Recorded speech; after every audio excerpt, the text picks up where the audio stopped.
Welcome to the Long Run with Joel and Christy. I'm Christy, and today we are sharing 3 yummy and delicious sheet pan recipes. Let's get started.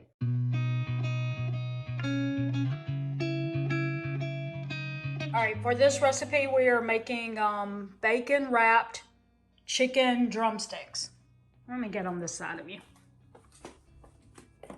I believe somewhere in the middle of the blog where the person was saying how to make this recipe, I think they may have written that you could put seasonings on before the bacon or either after, and so we're choosing to put some on before because we want the chicken to have that flavor too. So that is what Joel is doing right now. We're not doing a lot of seasonings, just black pepper, salt, and garlic powder. All right, so we're going to start wrapping it, and we'll show you that next. All right, so while you are getting your chicken ready, make sure that you have some toothpicks soaking in some water because the toothpicks will hold the bacon onto the chicken while it's in the oven, and if you don't do that, you'll probably catch your toothpicks on fire. It's just probably not optimal decision to make. So make sure you have it soaking in water. And then also be sure to get some baby red potatoes and rinse those. Okay, so now that we have our potatoes washed and dried off, we'll give them the little fork treatment there. We're going to put just a little touch of olive oil on it and spread that around so we make sure they got olive oil on them.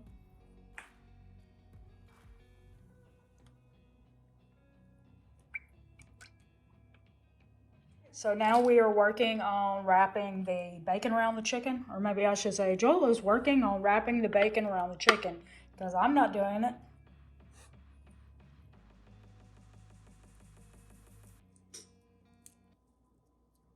All right, and you put a toothpick. It said to put 2, but he's putting 1 right now. But anyway, the point is to make sure that the bacon doesn't come in wrapped on the chicken, right? Right. This makes 6 servings. It says 237 calories for this dish and 237 calories. 6 servings, I guess, would be 1 of the chicken drumsticks and a couple of the potatoes. You might need to make sure that you have some other things on the side. We have some salad stuff. We also have like some broccoli and cauliflower and stuff like that. And we may just throw in a pan of the broccoli and cauliflower into the oven too and let it roast, so that we have a little a little more substance to the meal than just 1 chicken drumstick. Or we'll eat 2 chicken drumsticks and make it 2 servings. I don't know. Anyway, hold on. We're going to put a little of this thyme right there on top of it. On the chicken? Yeah, put a little of the thyme on top of it, and then it said to use fresh thyme. We don't have any. We're going to just use dried. And that's why we're not bothering measuring it, because the fresh to dried would be a different measurement.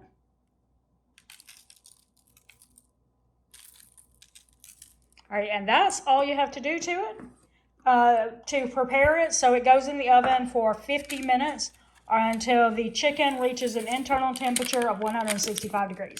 All right, so Joel's just checking to make sure that these are over 165 degrees Fahrenheit, and they are.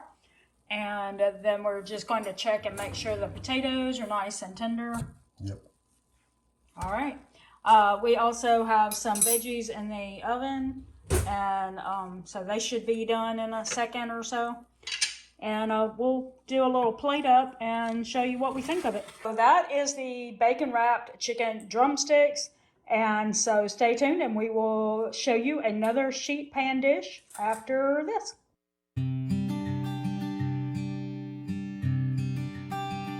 All right, for this sheet pan, we had to boil some potatoes. They're right in there. And now that it's gone a few minutes,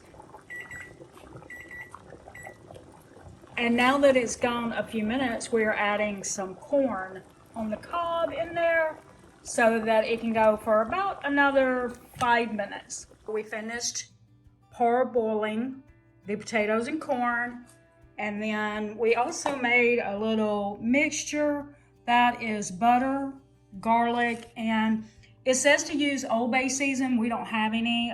We have some Cajun seasoning, and so we decided to go with that. And we just mix that up. Now we're just throwing the corn and potatoes, also some shrimp that we made sure was peeled and deveined. Okay, honestly, the bag that we have was already peeled and deveined, so we didn't really do anything. But if yours hasn't already, if it's not already done for you, make sure you do that. Because you don't want it to eat shells and stuff. Okay, so you put that, then you have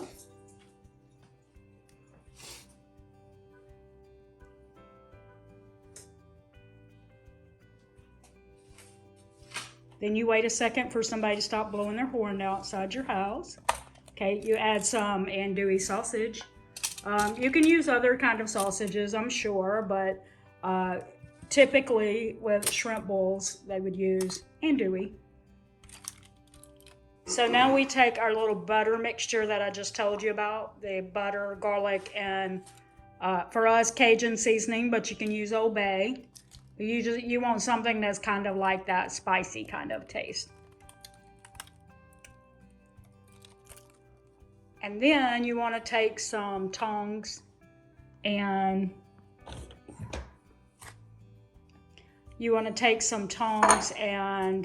just toss them around.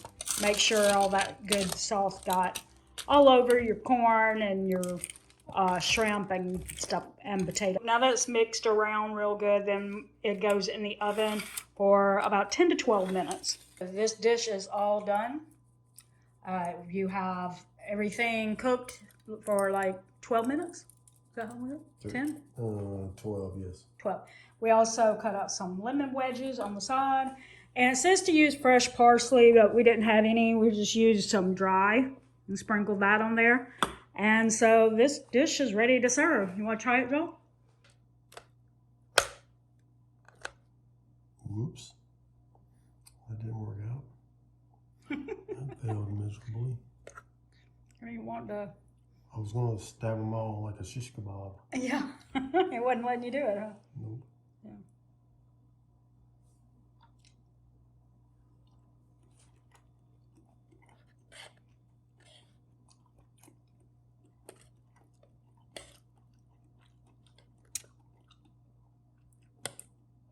Potatoes is not wanting to be eaten. Potatoes make you chase them down.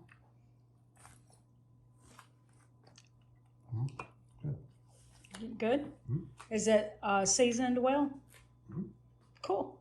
You know, our traditional way, the way that we normally do it, and we've shared it on the channel, of course, we usually our pot is not big enough for a shrimp bowl, and so the one time that we've done it for the channel is complete chaos and boiled over the pot.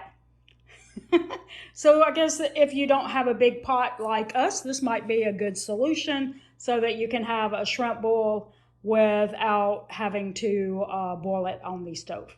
So, of course, you still had to boil the potatoes and corn though. All right, on to our next sheet pan.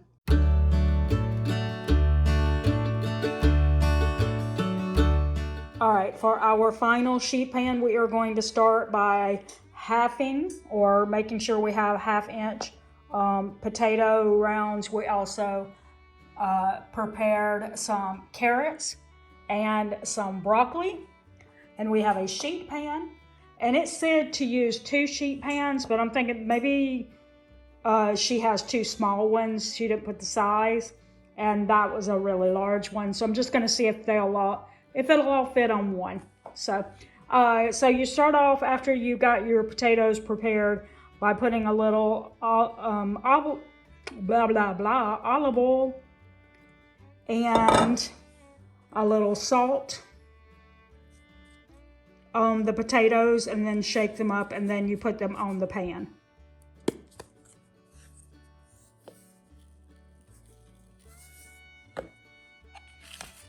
I'm doing this one-handed if you're wondering. Joel isn't home yet. We're gonna go ahead and go with it. So we just spread that out on the baking pan, and then we are going to go ahead and put this in the oven by itself, just the potatoes, and then we'll add the other ingredients at a later time. We had the potatoes in the oven for 20 minutes.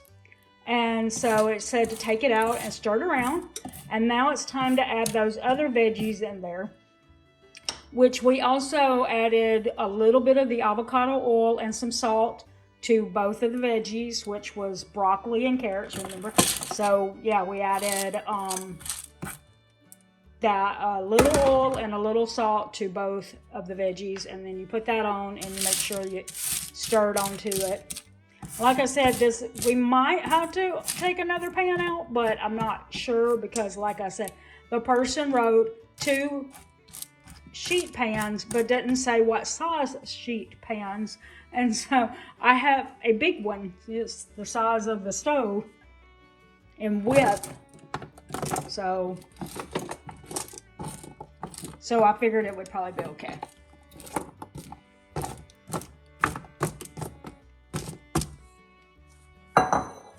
And now we got one more thing to see if we can fit on here. Any guesses? Based on the name of the recipe?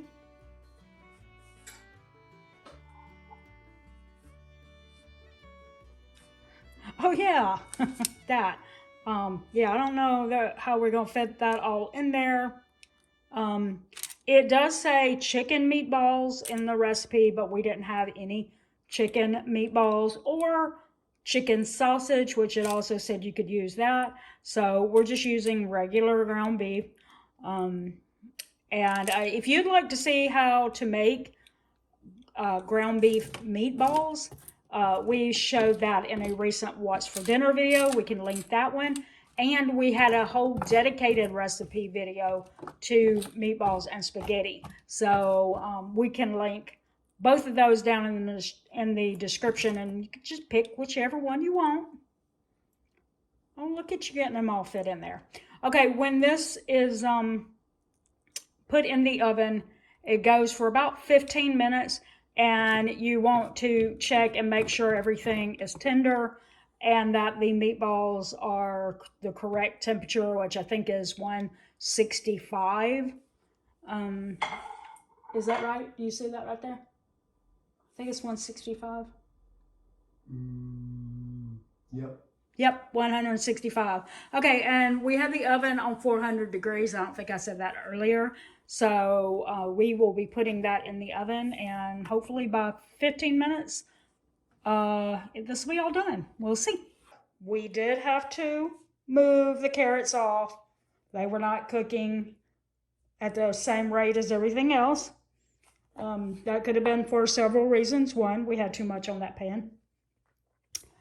2, I may have not cut them down as much because it was very vague. Said that on the thin pieces to make them about 3 to 4 inches long, and on the thicker ones to slice them in half. And I did that, but maybe I don't know their definition of thick. You know what I mean? Mm-hmm. Like maybe I should have done more of them. I don't know. Anyway, we're going to plate this up and we will let you know what we think of this dish. Here it is. Joel has already tasted it. It does say that you could put enchilada sauce or pasta sauce on there, but we decided not to. So the one that I was most concerned about was with the carrots, right? Let's see.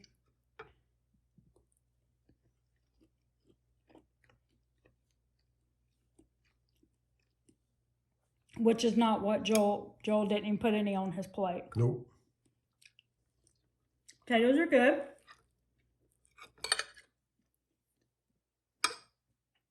And I'm not going to be surprised with the meatballs because that's the recipe we already used. She didn't give a recipe for meatballs. She said it like she thought you were going to the store and going to buy the meatballs pre-made or something like that. So, or either sausage. So she didn't give instructions on that. That's already our recipe. So I knew that was going to be good. All right, so the veggies are pretty good.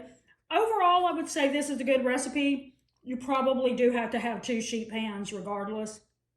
And also, something that we thought was the broccoli and the carrots might need to go on at the same time as your potatoes because the meatballs were done before the broccoli and carrots. Mm-hmm. So, anyway, but overall, I would say this is a winner. We hope that you enjoyed this recipe video. Be sure to like, share, and subscribe, and do all those fun YouTube-y things. And until next time, for the Long Run with Joel and Christy, this is Christy saying, it's a long run. Give yourself a little grace. Bye.